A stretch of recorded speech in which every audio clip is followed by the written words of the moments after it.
नमस्कार, मैं आपका दोस्त मुकुल लेकर आया हूं आपकी तैयारी हमारी जिम्मेदारी एडिशन का आज का करंट अफेयर। आज है तारीख 15 फरवरी, हफ्ते की शुरुआत हो चुकी मंगलवार, और बहुत ही ताजा तरीन क्वेश्चन आप लोगों के लिए है जिसका आंसर जानना बहुत ज्यादा जरूरी है करंट अफेयर की तैयारी के लिए। और जैसे कि मैंने आपको बताया, हम खाली आपको आंसर नहीं बताते, उस आंसर से पीछे की जुड़ी हुई कहानी आपको बताएंगे, उसका एक्सप्लेनेशन देंगे, जिससे क्या हो जाता है आपको वो आंसर याद करने की जरूरत नहीं पड़ेगी, आपको वो अपने आप दिमाग में रह जाएगा। तो ठीक है दोस्तों, चलिए शुरू करते हैं आज का करंट अफेयर, आपकी तैयारी हमारी जिम्मेदारी श्रृंखला का। प्रधानमंत्री नरेंद्र मोदी ने हाल ही में तमिलनाडु और किस राज्य के दौरे पर चेन्नई में 118 हाईटेक अर्जुन टैंक MK-A4 सेना को दिए? बताओ दोस्तों, अभी कल ही प्रधानमंत्री ने ट्वीट भी किया था, एक फोटो आप लोगों ने देखा होगा। बहुत आसान है, सभी को पता होगा, तमिलनाडु, और इसके साथ का जो आंसर था, क्या वो गुजरात, महाराष्ट्र, केरला या पंजाब? जी हाँ, जैसा आप सोच रहे हैं, पड़ोसी राज्य तमिलनाडु का केरला और तमिलनाडु के दौरे में है। कल प्रधानमंत्री जी ने एक फोटो भी ट्वीट की थी जो चेन्नई ग्राउंड के ऊपर से उन्होंने खींची थी क्रिकेट को लेके। अभी आप लोगों को पता है इंडिया ऑस्ट्रेलिया का मैच चल रहा है, इंडिया और इंग्लैंड का मैच चल रहा है, टेस्ट मैच। वहां पे प्रधानमंत्री नरेंद्र मोदी ने 118 हाईटेक अर्जुन टैंक MK-14 देने की बात की है सेना को। ये 84,000 करोड़ की लागत से बने हैं सारे टैंक मिला के, DRDO की मदद से बना है। और आपको मैं बता दूं, एक टैंक की जो कीमत है वो 711 करोड़ रुपए की पड़ेगी। ऑलरेडी सेना के पास 124 टैंक हैं, अब उनको 118 हाईटेक टैंक और मिल जाएंगे। चलिए देखते हैं हमारी जो पोटली है वो हमसे क्या बोलती है, देखें पोटली की हमसे क्या कह रही है जी।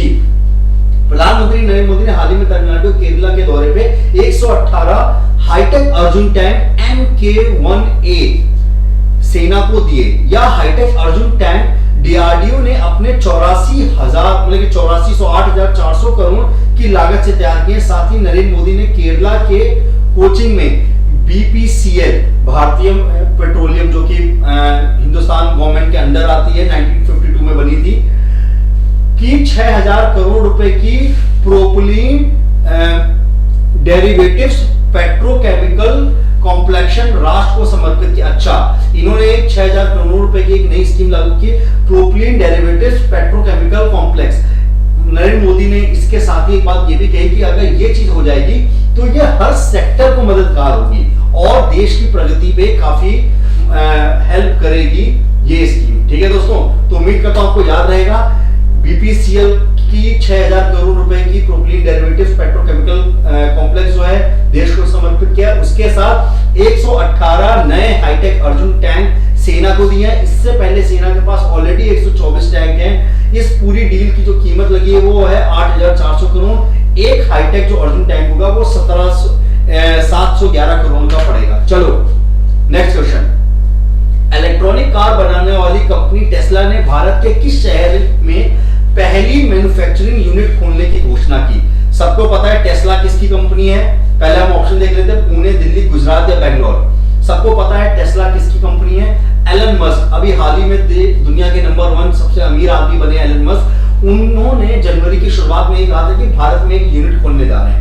किस शहर में खोलने की उन्होंने तैयारी की थी, क्या बोला था, उसको किस शहर में खोलने की घोषणा मिल चुकी है? ऑप्शंस पुणे, दिल्ली, गुजरात, बैंगलोर। जी, सही आंसर है आपका बैंगलोर। बैंगलोर के जो मतलब कर्नाटका के जो मुख्यमंत्री साहब है BS येदियुरप्पा जी, उन्होंने बात बताई अभी मंडे को, ये बात मतलब कि अभी कल ही ये बात फ्राइडे को ये बात मीटिंग हुई थी, इसके बाद 13 तारीख को ये पुष्टि हुई यानी शनिवार को, कि बैंगलोर में एक मैन्युफैक्चरिंग यूनिट खोलने जा रही है। इससे कई सारे लोगों को रोजगार भी मिलेगा। देखिए पोटली जी क्या कहती है, हमारी इलेक्ट्रिक कार बनाने वाली कंपनी टेस्ला ने कर्नाटका की राजधानी बेंगलुरु में अपनी मैन्युफैक्चरिंग यूनिट खोलने की घोषणा की है। BS येदियुरप्पा ने कहा कि राज्य के तुमकुर जिले में इंडस्ट्रियल कॉरिडोर भी बनाया जाएगा। अच्छा, इसकी लागत तकरीबन 7,725 करोड़ है। इस यूनिट को खोलने में लगभग 2.8 लाख नए लोगों को रोजगार मिलेगा। तो बहुत ही अच्छी चीज है। टेस्ला इस समय बहुत ही ज्यादा मूविंग कंपनी, मतलब कि हर तरफ से छाई हुई टेस्ला। एलन मस्क लगातार ट्विटर पर रहते हैं, उन्होंने एक ट्वीट कर दिया था, यूज सिग्नल, और सिग्नल से देखो कितना ज्यादा फायदा हो गया था सिग्नल के स्टॉक को। चलो, हाल ही में किसे अफ्रीकन ऑफ द ईयर 2020 घोषित किया गया? टाइम्स मैगजीन ने अभी हाल ही में किसी एक जन को उपाधि दी गई है अफ्रीकन ऑफ द ईयर 2020। किसे घोषित किया गया? ऑप्शन आपके सामने है, नेल्सन मंडेला, गोजी ओंगरेज इनवेला, सुजेता हैसेल या मेस्नेनस सोस्तुतिले। बताओ दोस्तों, किसको टाइम्स मैगजीन ने अफ्रीकन ऑफ द ईयर 2020 दिया है? जी आप लोग सही समझ रहे हैं। डब्ल्यूटीओ की बहुत ही जल्दी होने वाली नई अध्यक्ष गोजी ओंगरेज इनवेले, इनको दिया गया है अफ्रीकन ऑफ द ईयर 2020 का अवार्ड। टाइम्स मैगजीन हर साल इस तरह से निकालती है। पहले हम देखते हैं क्या है। हाल ही में 66 साल की गोजी ओंगरेज को अफ्रीकन ऑफ द ईयर 2020 घोषित किया गया। अगले सप्ताह विश्व व्यापार संगठन डब्ल्यूटीओ, वर्ल्ड ट्रेड जो ऑर्गेनाइजेशन है, उसकी कमान संभालेंगे। साथ में ही डब्ल्यूटीओ महानिदेशक बनने वाली ये पहली महिला और पहली अमेरिकन हैं। ये नाइजीरिया की हैं। 1994 में नाइजीरिया में जन्मी थी, उसके बाद ये अमेरिका में शिफ्ट हो गई थी। साथ के साथ ये भी सवाल आप लोग से पूछा जा सकता है कि टाइम्स 2020 मैगजीन ने जिसको पर्सन ऑफ द ईयर घोषित किया वो है आपके नए नए जो प्रेसिडेंट बने हैं, वो प्रेसिडेंट बने हैं अमेरिका के जियो बाइडेन और कमला हैरिस। इन लोग को पर्सन ऑफ द ईयर दिया गया है। ये जो गोजी ओंगरेज बन रही थी, इसका विरोध आपके ट्रम्प साहब ने बहुत ज्यादा किया था, लेकिन जैसे ही ट्रम्प साहब गए और बाइडेन साहब आए, इनको डब्ल्यूटीओ का अध्यक्ष के पद में दे दिया गया। और टाइम्स मैगजीन ने अपने इस बार के पर्सन ऑफ द ईयर में जियो बाइडेन और कमला हैरिस को भी सम्मानित किया। चलो, निम्न में से किस कंपनी की 31 वर्षीय को फाउंडर व सीईओ व्हाइटनी वुल्फ हर्ड दुनिया की सबसे युवा महिला अरबपति बन गई? बताओ कौन सी कंपनी की सीईओ है व्हाइटनी वुल्फ हर्ड? फेसबुक, बम्बल, टिकटॉक या पबजी? बताओ दोस्तों। आप लोग को एक हिंट दे देता हूं, डेटिंग ऐप है एक तरह की, महिलाओं के लिए एक डेटिंग ऐप है। आप सबको पता है डेटिंग ऐप क्या होती है? जैसे कि टिंडर होता है, उसी तरह से बम्बल, जी हाँ बम्बल इसका राइट आंसर है। बम्बल भी एक डेटिंग ऐप है, अमेरिका की है। ये ज्यादा पुरानी कंपनी नहीं है। ये जो आपकी कंपनी खुली है ये 2014 में ही लॉन्च हुई थी।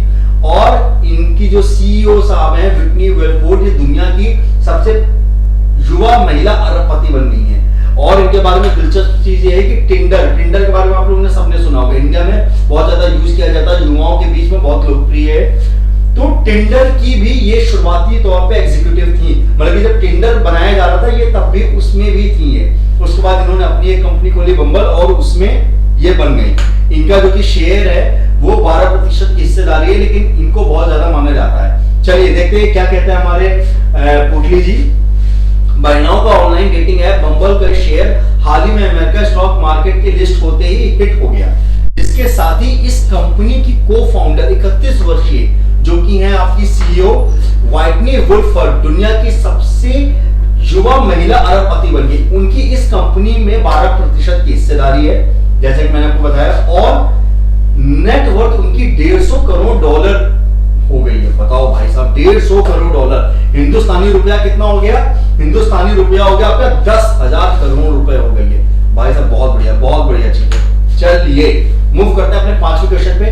भारत ने सीरिया में खाद्य सुरक्षा को मजबूत करने के उद्देश्य से कितने हजार टन चावल उन्हें उपहार दिया है? आप सबने देखा होगा सीरिया ने मदद मांगी थी भारत से, उसके बदले में भारत ने उनके खाद्य सुरक्षा को मजबूत करने के लिए खूब सारा चावल उपहार के रूप में दिया है, जिसकी अभी 11 फरवरी को एक खेप जा चुकी है और दूसरी खेप 18 फरवरी को जानी है। तो कितने आए?